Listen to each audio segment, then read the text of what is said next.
The storm started like any other storm. I was sitting in my quiet suburban house, half watching an old movie and scrolling mindlessly through my phone. Outside, the wind whispered through the trees, and the rain drummed steadily on my roof. It felt peaceful, comforting, almost rhythmic. Then, abruptly, my phone vibrated harshly in my hand.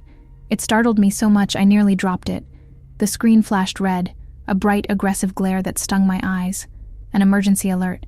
Civil danger warning. Shelter in place immediately. Do not open doors or windows. Do not breathe unfiltered air. Help is not on the way. I stared at the screen. My heart thudded heavily in my chest. What did that even mean? Help is not on the way? Before I could process further, my TV flickered, cutting off the old film and replacing it with the same bright, glaring red message. The words blinked across every channel, eerie in their uniformity. I stood, legs shaky beneath me, and walked to the window. Outside, the street lamps flickered, their warm glow replaced by intermittent darkness. My neighbors' houses were quiet and dark. Had they gotten the same message? I glanced at my phone again. Do not breathe unfiltered air. Instinctively, I went around checking every window and door, double-checking locks, and pulling curtains tightly shut. The gentle rain outside had shifted, becoming heavier, more aggressive. That's when I heard the first knock. 3 slow, deliberate knocks echoed at my front door. Each one lingered in the silence that followed, impossibly loud against the backdrop of the storm. My blood ran cold. I didn't move, didn't even dare to breathe. "Hello?" came a voice. It was soft, strained, and distorted, as though filtered through layers of static.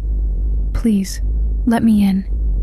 I stood frozen, eyes glued to the door.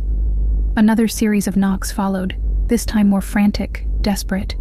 "Please, please open the door, the air. It hurts." Every instinct screamed at me to stay quiet, to stay still. But my curiosity got the better of me, and I crept closer, peering cautiously through the peephole. Outside was a figure hunched over, shrouded in shadow. Its shape was human, but its movements were wrong. Jerky, twitching as though controlled by strings. It lifted its face, and I gasped. Its skin was blistered, peeling in raw patches, and its eyes were pure, milky white, weeping a thick, black substance down its hollow cheeks. "Let me in," it rasped, its mouth opening impossibly wide, jaw cracking audibly as it stretched. "You need to breathe." I stumbled back, clamping a hand over my mouth to stifle my scream. The figure slammed its body against the door, rattling the hinges. I sprinted back to the living room, scrambling for my phone to call for help. But my phone was dead. Completely dead, as though drained entirely of its life. The TV, too, had gone dark, leaving only silence and my pounding heartbeat. From upstairs, my air purifier beeped erratically, lights blinking red in urgent distress. "Filter contaminated," it chirped mechanically. "Filter contaminated." The panic surged through me. Without that purifier, I was breathing whatever was outside. My lungs felt suddenly tight, each breath a conscious, heavy effort. I raced upstairs, legs aching, heart pounding, reaching the purifier to reset it. It refused to restart, displaying only an angry, blinking red warning. Filter contaminated. I stumbled to my bedroom window, carefully pulling aside the curtain to peek outside. The rain had turned thick and black, oily drops splattering violently against the glass. The street below was filled with shadows, dozens of them, twitching, convulsing figures that moved with unnatural jerks and spasms. They all turned their faces up toward my window in unison, milky eyes gleaming sickly in the darkness.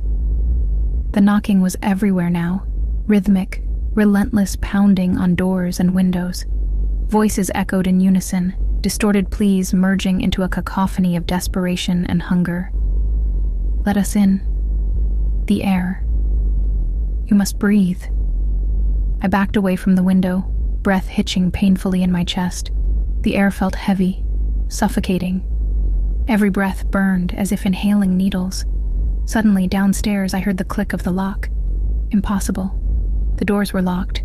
I knew they were. but footsteps shuffled slowly, deliberately into my house, creaking across the hardwood floor below. I stood paralyzed in the hallway, unable to think, unable to run. The steps grew louder, climbing the stairs with agonizing slowness, each footfall a heavy promise of something horrible coming closer. "We are coming," the voices whispered collectively, the sound of countless mouths speaking at once. "We are here." I ducked into my bedroom, slamming the door shut and shoving furniture against it. But I knew deep down it wouldn't hold them back. Nothing would. My breathing became shallow, wheezing, desperate. The pounding reached my door, shaking it violently. Splinters flew from the wood as cracks formed. Fingers, impossibly thin and elongated, clawed their way through, pulling chunks away bit by bit. Milky eyes peered through the gaps, black ooze dripping onto the floor. "Breathe," they whispered. My vision blurred, the world spinning around me. The air burned now, scorched my throat and lungs. I sank to my knees, dizzy, weak. Shadows poured into the room, surrounding me, watching with empty, waiting eyes. Then, just before darkness claimed me, my phone lit up one final time, vibrating softly beside me. "Emergency alert. Thank you for your cooperation. The air is clear now. You may breathe freely." I gasped desperately, the world fading to nothing as the shadows reached out, wrapping their cold, brittle fingers around me, whispering gently, "It's safe now. You can breathe."